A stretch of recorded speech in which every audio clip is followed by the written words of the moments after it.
Welcome to Endurance Capital.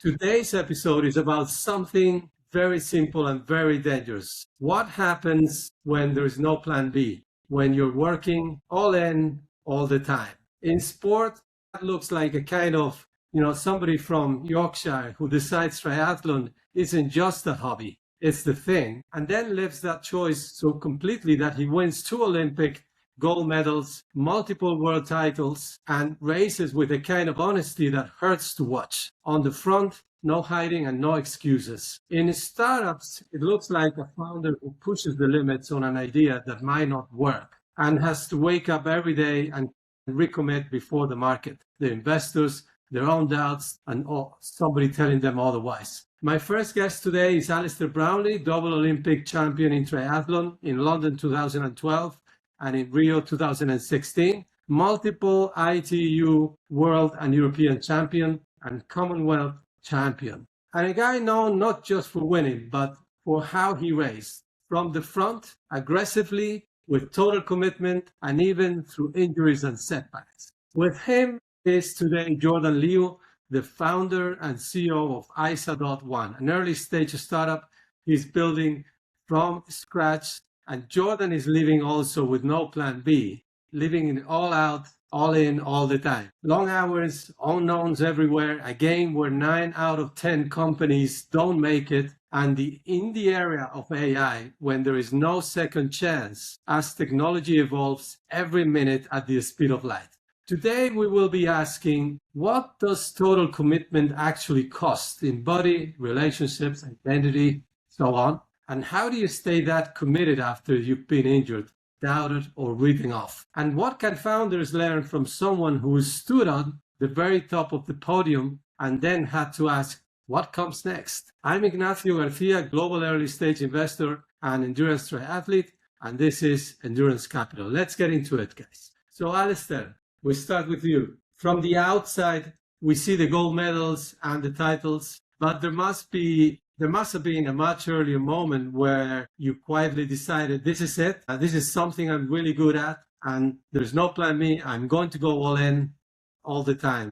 Can you take us back a little bit, at least, when you were younger, and what clicked? It feels like a long time ago now, to be honest, Ignacio. So thank you for asking. But yeah, I started triathlon. I think I did my first one as an 8-year-old. Before that, I'd been doing some swimming and running. And yeah, for some reason, I just enjoyed triathlon. My parents were helping me or exposing me to every sport going. So that was really cool. We'd be trying football, cricket, rugby, triathlon, music, all sorts. Yeah, it was the sport that was the one for me. It just captured my imagination. I think the combination of swimming and jumping out the pool and on your bike and getting changed and then running was just really cool. Yeah, but it wasn't like, I discovered it then as an 8-year-old, which is 30 years ago now, and decided this is what I want to do and focus on for the rest of my life. Yeah, did a bit more of it through my teenage years, and it wasn't really till I was probably 19 that I really decided that I was going to focus really on triathlon to be a professional triathlete and ultimately try and go to the Olympics. That's already a big parallel with founders, Ali. There's usually a quiet moment where you cross a line internally and don't fully come back from it. And Jordan, in your area, I suppose it's a little bit different, but not much. You've got investors, product launches instead of races, but there is a similar moment when you probably realize that you were an entrepreneur. You are an engineer yourself, but take us back to that moment maybe when you realized that ISA was your project and agentic payments. Well, yeah, for me, this kind of my version of the no plan B. Yeah, it's relatively a little bit different, say, but it wasn't like a kind of a dramatic moment. It was quieter and actually more kind of uncomfortable, I would say. Yeah, I started as something I was exploring, intellectually, how this kind of AI agent, when it becomes autonomous, can be more capable in handling things, a task on behalf of human, and then they need more resources, even data, to complete that kind of certain task. So it's very obsessing because I fully believe that vision, the agent will be something in our society and for the people, on behalf of people. So at the moment, I realized when I had that idea, I told myself I was being like responsible, keeping the options open, no burning bridges, and staying like employable, always kind of accept the paycheck, something like that. But then, yeah, there was the moment that where I realized something unsettling. I was thinking about it, the idea first thing in the morning and last thing at night, and even, while pretending it was still optional. So yeah, I would say the no plan B moment wasn't just like confidence. It was honesty for me. And I realized that I was already emotionally committed and just without taking the responsibility for it. Yeah. So that's actually the my version of the no plan B, and when I started my current project. Yeah. Yeah, and you're doing it as I said at the beginning, in an area of AI where, algorithms are programming themselves and really every second counts. So there's really no plan B, in my opinion. So you either make it or crash it. I'm still making it while it crashing from time to time. I mean, you don't race to get second on the podium. I guess you race to become at the top of the podium. And if we strip away the medals, let's just think about audience, people listening, maybe CEOs or founders that are trying to build the next unicorn. If you strip away the medals and just look at how you did it and what you have achieved, the words people associate with you, correct me if I'm wrong, are things like honesty in racing, toughness, loyalty, front running, commitment, giving it all the time, etc. If you had to pick 2 or 3, let's say, characteristics that really shaped who you are today for your next career, what would that be? I think, firstly, commitment. I think ultimately everything that you do well in the world stems from commitment and hard work, long-term determination, putting the hours, yes, of course, being purposeful and efficient with the time, but throwing effort at it. So that firstly.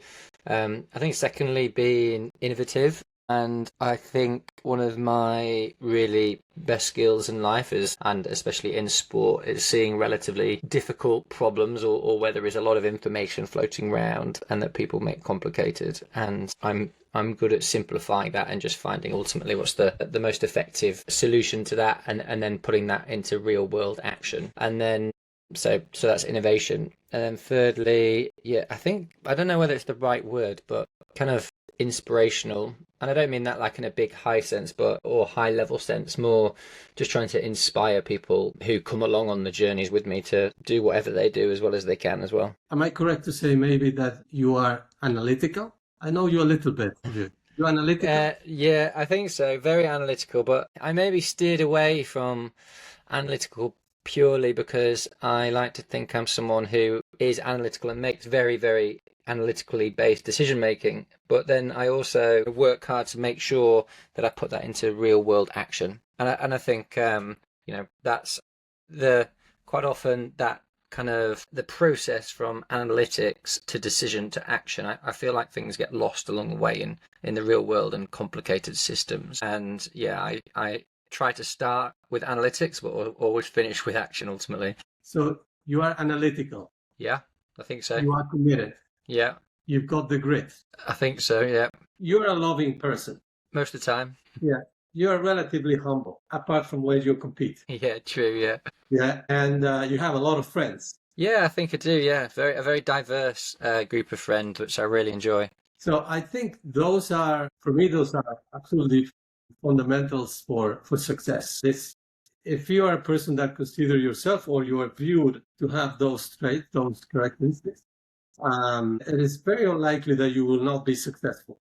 Now, it's really up to you, how big that success is. This is when we're talking to people like Jordan. Jordan is not building a small startup. Jordan is building the next unicorn, the next Stripe, the next Facebook, the next, right? What do you think about those traits, those characteristics, Jordan? Would you see yourself, or is that something completely out? Yeah, I mean, my version of all those kind of characteristic that drives to the success of different level. So they definitely have something in common. There might be a little bit overlap with what Alistair shared. I will definitely put persistence as number one. So yeah, if you think about doing project A, then tomorrow doing project B, there's some kind of obstacle, then you want to bypass and give up. There's no way you're gonna achieve anything.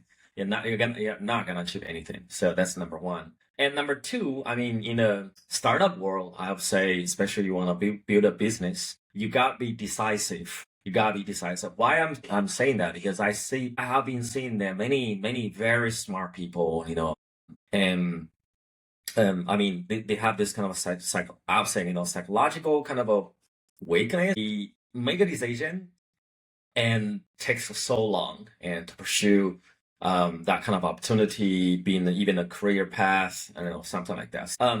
Be decisive. That's number two critical, characteristic you're gonna have. Number three, if I want to put, is like you have to be very optimistic. And for me, to believe before you can see, that's actually we were talking about Alibaba. That's actually what I fully believe in Jack Ma, the founder of Alibaba. So you have to believe before you can see. People see, then they can believe. And so to take that kind of a position, you have to be very optimistic. I always believe there's something big, something bigger, something, even I got more luck, in the future. Because there are so many uncertainty, there are so many obstacles. If you're not optimistic, you're not going to hang on there. You're not going to, take that long to achieve that goal. So being persistent, being decisive, and being always optimistic. It's a choice. It's just a choice. It's nothing very scientific in that way. So that's my version. Yeah. I like that. I share the same philosophy in life. Thank you so much. Ali, back to you. The highlight reels don't really show the cost of all you put in, or anyone puts in when they get to a successful career. I love the life you live because we have shared a few little things, and living the life you live, racing the way you did, aggressively from the front, always willing to hurt, comes with a bill. Injuries, surgeries, missed races, rehab, and more. What did that style actually cost you, Ali? And it would be interesting for the audience to hear, what have you learned from that? Now you're in business, right? No longer racing. So how would you apply what you learned of the cost to get to where you went, or your next stage in your career? Yeah, I think it's an interesting one to try and tie it in with, I think, what Jordan was trying to say there, and the importance of persistence, but also in terms of being decisive. I saw that as kind of a level of conviction. And I think in sport, to not oversimplify it, you've kind of got two options. You've got an option of, do I want to get to that start line at 100%, knowing that I've done everything I possibly can and given myself the best possible chance of winning? Or do I want to get to that start line at 95%, knowing that I've got a much lower chance of being injured, ill, and whatever, but I've got less chance of winning that event? And so, my very strategic decision for the biggest races was always, I want to get there at 100%. I want to make sure that I've given myself the absolute best chance of winning. But the other side of that coin is that you have injuries, this is whatever, because if you're tiptoeing on that knife edge, the very metaphorical knife edge, it's easy to fall off it. But that was a strategy. The cost was missed races, injuries, lots of frustration and heartache and everything else. Yeah, on the whole, I'm not sure I would do anything in a different way. So it is what it is. I think, we quite often hear this concept in business, especially early stage business, of move fast and break things in like the tech world. And that is true. In the sporting world, that is actually harder to do, kind of everything I've just said, because if you move fast and break something with experimentation, you break yourself. And the number one, the only thing you've really got is your own body and your own mind, and so you kind of have to look after that. But so I think, what have I learned? I think I still fundamentally believe in trying to do things to the best of my ability. I probably maybe a little bit more balanced sometimes in my work outside sport, but I'm actually not sure if that's the right approach. I still think conviction is super important, as Jordan said. He described it as decisiveness, but I think once you've made a decision, you should do everything you can ultimately to execute on that decision and what you're trying to do. Without mentioning the person, Do you have anyone around you that always is kind of your subconscious telling you, Ali, get grounded, relax, get balanced. You have to be here for the long term in business, in life, in relationships, or no? Yeah, I think to be honest, a few people play that role in my life. For sure, definitely at times my better half Ruth, but at other times, it has been my brother, it's been other members of my family, it's been friends, people that I train with. There's nothing like to be grounded. For example, I don't know, you just won a race or something, and then you go and see your friends that you've known a long time for a bike ride, and they're still saying very rude things to you and treating you exactly the same. I kind of, maybe I wouldn't have always seen it like this, but I do really see the value in having. It's so important to have different groups of people interact with different people the whole time who, treat you differently, know you differently, known you for different amounts of time. I really enjoy that. Yeah, we've spoken actually. It's a very fair point, and I appreciate your honesty on this. The power of the pack. We've spoke about, whether how can you get to where you got or where Jordan got or anyone, that has raced for 20 years and stay at the very top of Ironman or triathlons without a pack, without a group of people that pick you up when you're down, when, are by your side at the low moments, etc. I don't really see how somebody, apart from maybe one or two exceptions, can be successful in life, in business, in relationships without having a support group. There are plenty of research that talk about research for over 50 years of consecutive research about the importance of social relationships and how all the people around you ground you and give you perspective and all that. And I suppose that in racing, it's also very important to keep you not just to win, but to champion. And that's what I differentiate between a winner and a champion. A champion is somebody that can be a winner sustainedly for many, many years, right? We can ask maybe whether NVIDIA is a champion or a winner, Microsoft is a champion. But NVIDIA, has been a very successful story for a very short time, in a way. Anyway, that's what I think. Jordan, founders don't get stress fractures the same way, but the injuries are real. Burnout, anxiety, broken relationships, health issues. I see you're smiling already. Co-founder fallout.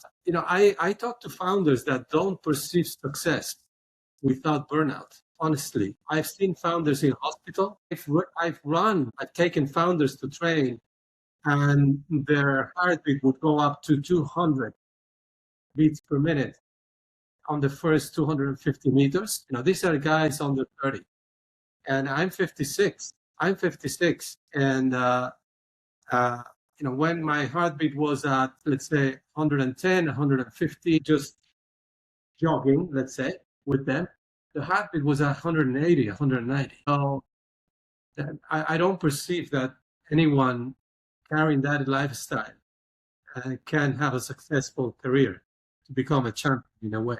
So let's talk about you, Jordan. Have you had your own version of injury, rehab, or perhaps you haven't, and you have your own strategy to prevent it? We've spoken about this before, right? Yeah. So speaking of injury, I also do sports. Not at Alistair level. I do like basketball. When I was college, and I do jogging. And there from time to time, I got injured. But if we put into the context of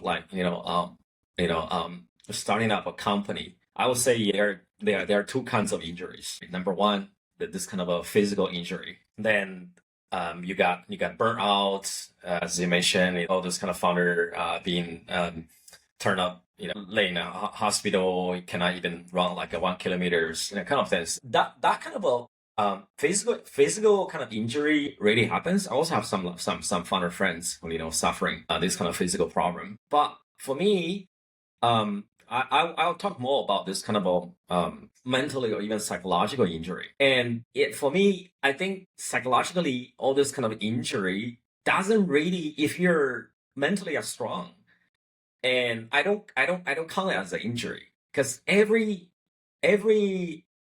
this kind of I still call it fear being like, yeah, I would say most of the time it's actually the fear and anxiety.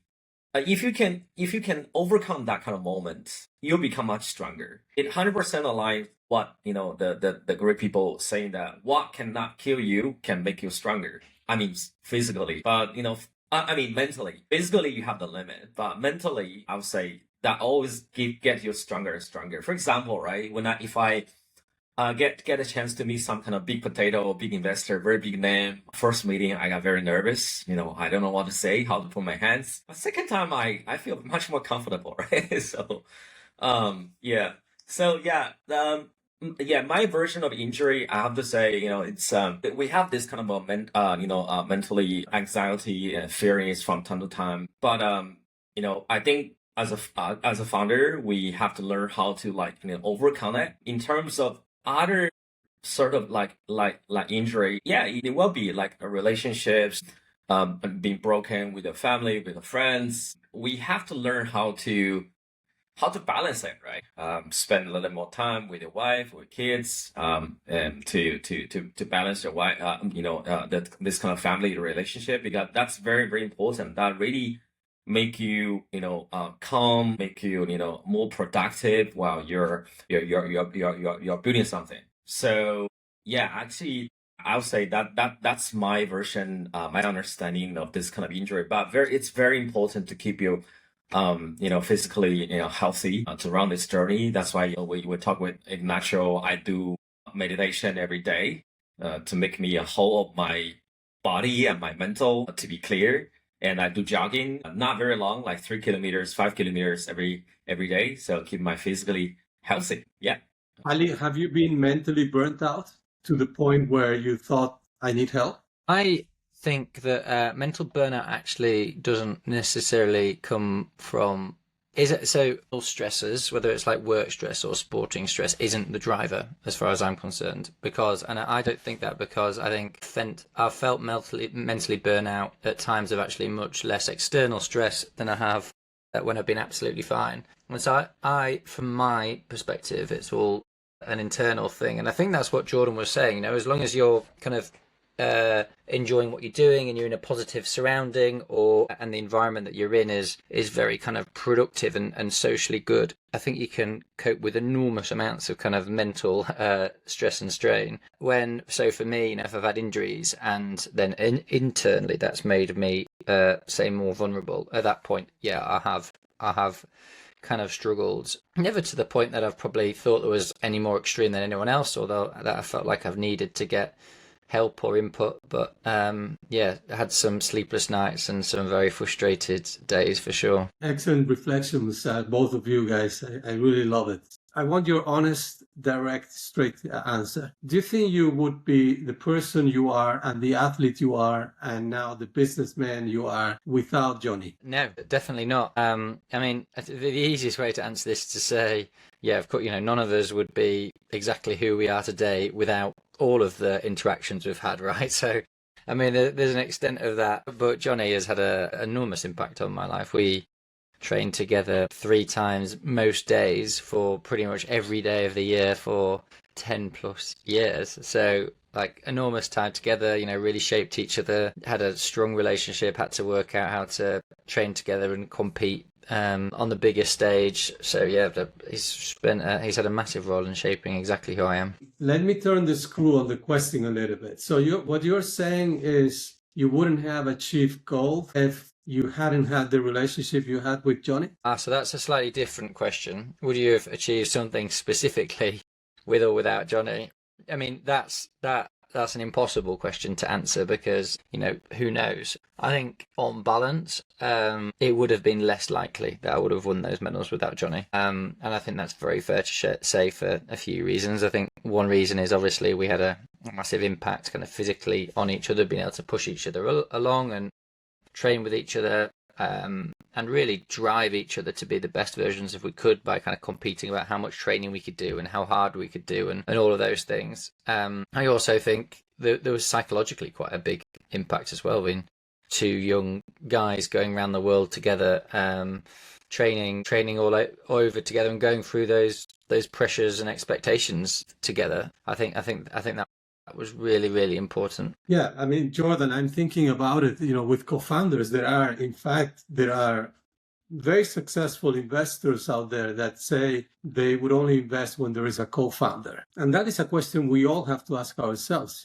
because one may be technical, the other one more sales, one may be engineering, the other one more finance.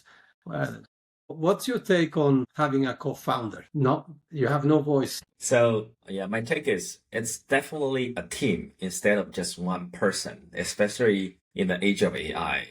Because you got so many things to handle, right? Tech, product, market, go to market, sales, and their HR, finance. So, in terms of this kind of team members, I value very high in terms of how we can, in terms of we share the same kind of value, we share some kind of a vision, and characteristic wise, we complete each other. For example, I'm a person a little bit more outspoken, and my co-founder would be more like introvert and focus on much more detail and the tech and product.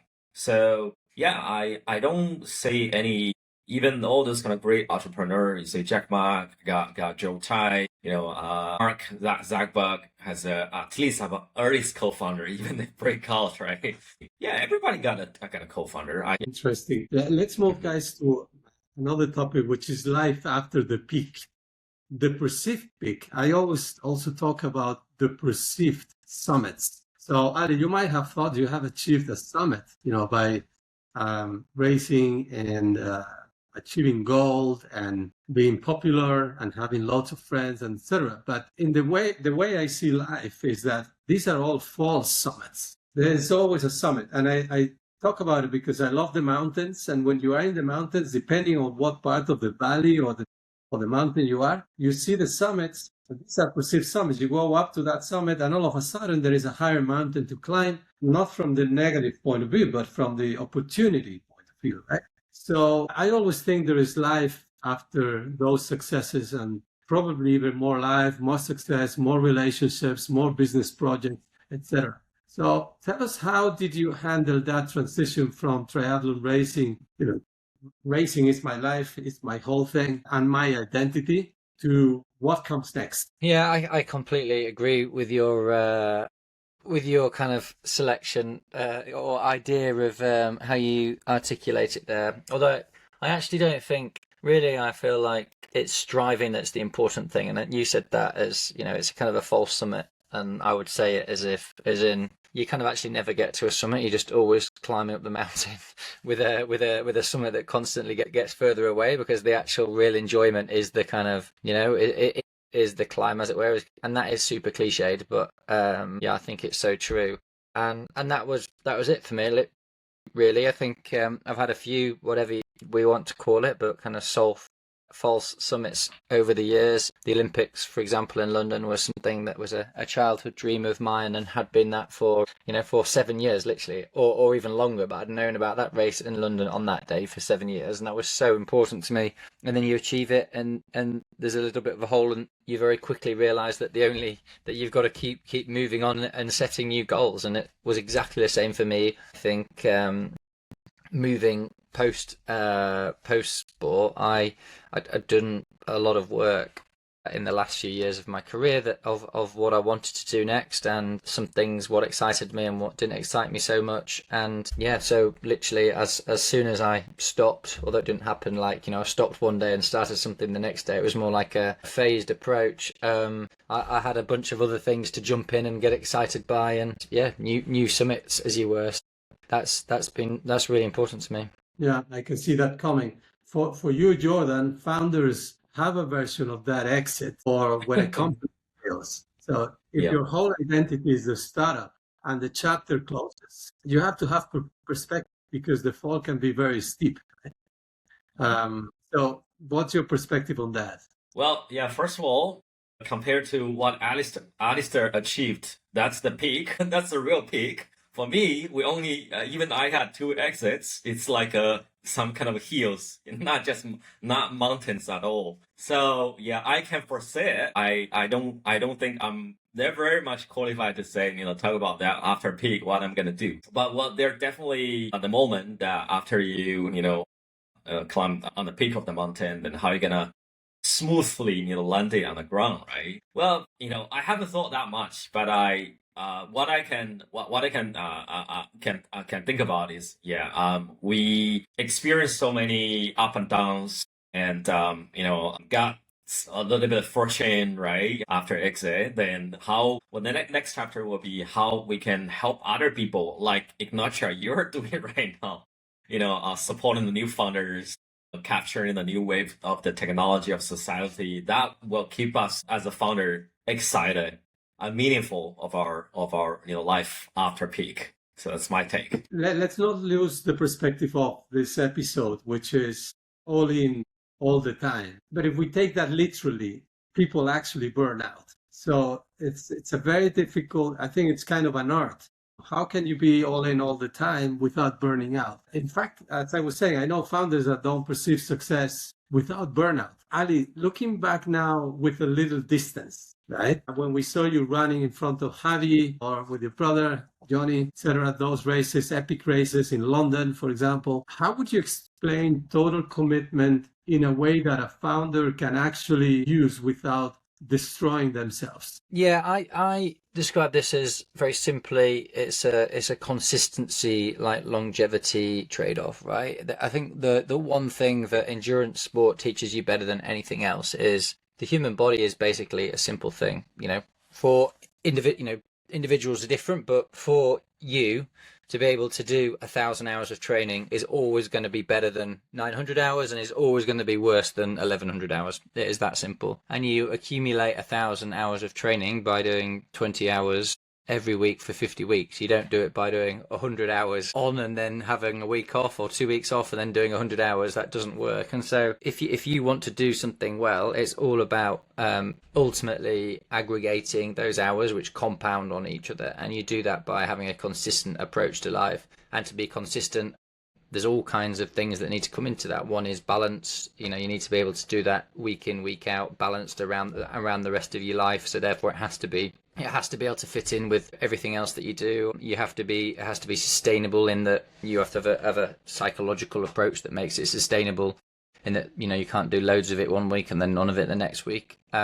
So yeah, it's consistency of approach, I think, is everything, and forming good habits around that. Never giving yourself the option of you're going to get up today and you're going to do what you need to do, not giving yourself the option of not doing it. Jordan, do you see life as a founder the same way in agentic payments? Yes, true. I'll say first, you got to take calculated risk. You don't take this kind of uncalculated risk. That's the first principle. And number two, be psychologically ready for, there's definitely no certainty in a whole journey. So if you take that too, and be disciplined in terms of, your life, what do you eat, what are you going to work or, take a rest, all kind of things add together. So that's how we can, do a, healthy all in, and in this kind of context. Do you have any habits, any non-negotiables that you practice to avoid the breakdown when you're doing all in all the time? Yeah, as mentioned, I think I have a very quite a good, healthy routine every day. I do meditation 10-15 minutes in the morning, and afternoon I'll do at least like 15-20 minutes, like jogging, get some sweat. That's a non-negotiable, even with my family, even with a business trip. So I'll try to keep that. Ali, just a little bit on handling pressure, because this is also something, the audience, people building startups or even other athletes on the start line of one of those big races. What did you actually do with that pressure? How do you handle pressure? It comes in two forms. There's the external version of it that is applied to you, and the internal version of it. Again, this sounds like another cliche, but I think it's a very important one, because to do anything well, you've had to have so much commitment to it. Everything that we've already said, commitment to it. You have to be very decisive. You have to work hard at it. That you have to be borderline obsessive. That internal pressure is big and should be big, because something means so much to you that you put so much effort in to get there. Then you should be feeling that. So I think dealing with that for me is the real crux of performance, and lots of high performance performers struggle with that, and lots of very good athletes I think actually struggle to stand there and know that there's no reason why they shouldn't perform to the best of their ability. So that's one thing, and I dealt with that ultimately by saying my job is to prepare for the best of my ability, and now I've done that. I'm now stood on the start line. I've prepared to the best of my ability. I've just got to go out and deliver, which is the fun bit. I also the external pressure that's applied to you. There's nothing you can do that. And one of my coaches told me a long time ago. He said, it's much better to have external pressure than not have it. And giving me the old statement, pressure is a privilege, but going slightly further than that and saying, look, you're much better off having pressure than not having it, because it means you've done something to deserve it. And isn't that a good thing? See that as an achievement in it and of itself. And so I always kind of took that away with me as well. I love that perspective, actually. Jordan, let's talk about Founder Spotlight for you. You don't have 80,000 people in a stadium cheering at you or on a race, but you do have investors who don't want to lose their money. You have a team to feed, users, maybe regulators looking at you. What have you learned so far about handling those spotlight moments, pitches, key meetings, fundraising, recently launches, without freezing or overselling? Yeah, we do have all kinds of that kind of spotlights. People are watching from all perspective, right? Customer, investor, regulators, and I took that as by default. That's the routine kind of things we have to handle. To be honest, I don't think that's kind of even pressure come to me anymore. Yeah, in terms of this kind of how I handle this kind of spotlight, it's very simple for me. I just focus on my goal. I have a clear objective goals year on year, quarter by quarter, month by month, week by week. And so once you have that kind of a clarity, I'm not worried about how we're gonna to impress somebody, entertain somebody. I just clearly focus on what I have to do, in terms of what kind of action activity we have to do it. Follow our roadmap. So with that kind of clarity, yeah, it's everything is normal. There's no spotlight or even boring normal life. Everything is spotlight. Everything is like a normal life to me. Very interesting, Jordan. Thanks for sharing that. So I think in both cases, whether you are in Leeds or in a pitch room, the game is always the same. You build enough internal stability, you do your homework, you work to your limits, so that the external noise doesn't knock you off when it comes. No? Sure. So we are getting now to the end, guys. This is the part I love the most, which is the quick fires. So please just say a short answer. Right? We start with you, Ali.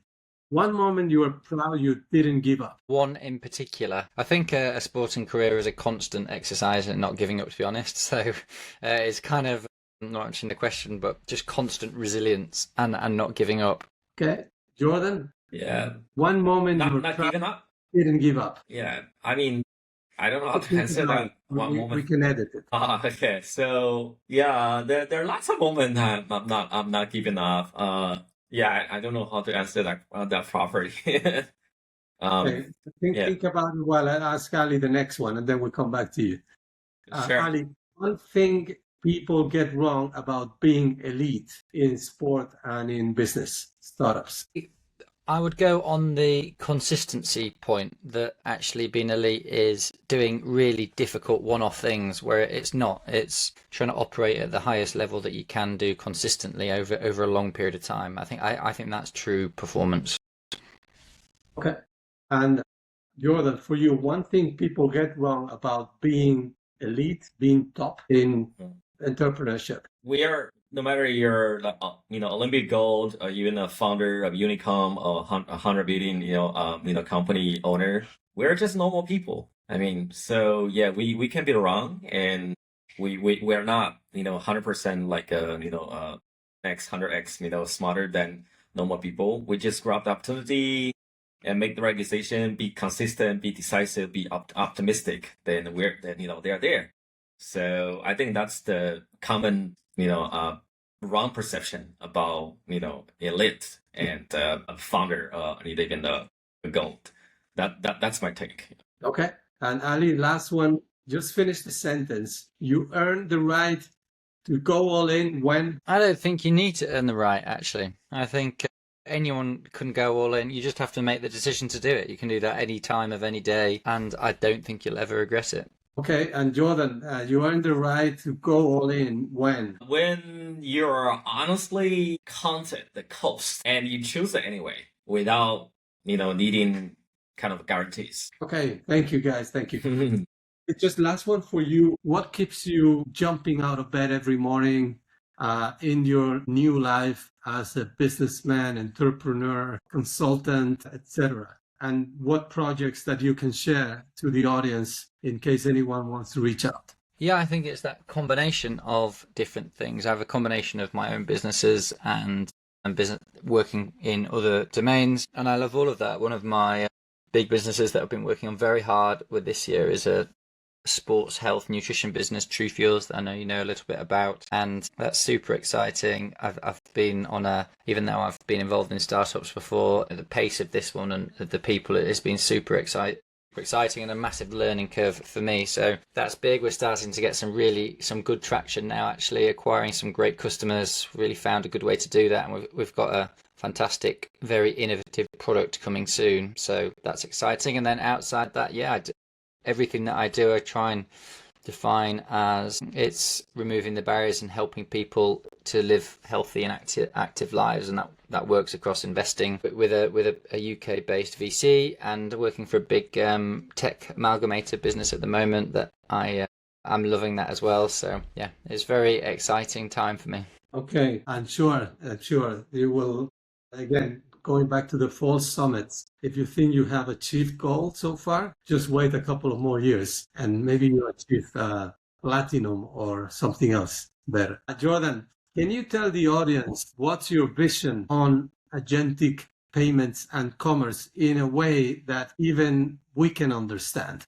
So yeah, our vision is to rebuild the payment system for the AI agents, meaning you and me as a human, we're using our credit card, pay Alistair's, products for nutrition for better life, and for the goods and the merchants and agents need a system to pay the large language model tokens, GPU for trip planner. That's our vision. We want to build that system for the agents to use. Yeah, I hope everybody we're gonna see next 1 year, 1.5 years. That kind of things will come to us in our daily life. It will be there. Okay, excellent. Okay, so now we are almost done, guys. Thank you so much. Where can everyone find you if they want to find you and talk to you about interesting things? Ali? Yeah, you can find me on Instagram, LinkedIn, probably anywhere, Google, and get in touch. I'd love to hear from you. Okay. It's everywhere on Google. Well, yeah, for me, it's simple. You can reach out to us through X, Twitter. ISA 1HQ. That's our handle. And our website, AISA 1. 1 is meaning unify access to all the resources for the AI agents. Excellent. Well done. I'm really happy that we hit it on just about an hour. Excellent. Okay. Super. So now Thank you for that. I enjoyed it. That was really good. Thank you very much. Thank you very much, Alistair. Did you do something different than anybody else? Yeah, kind of. Yeah. Yeah. Okay. It was good. It was good. And now we will let James, the producer, to do the magic and edit it a little bit. And over the next couple of weeks, I have to decide how to publish it. I will show you the video, Ali, to see if and how you want to get involved in a way. There's no particular ambition, actually. This is just a fun exercise I started in Kona, talking to Mark Allen, and then with everybody else. But if something interesting comes out, then we will push it to help other people and inspire people, whatever. Great. Thanks very much. I better Yeah. go. Thank you. Thank you. Bye-bye. Yeah. Thank you very much, Alistair. Yeah.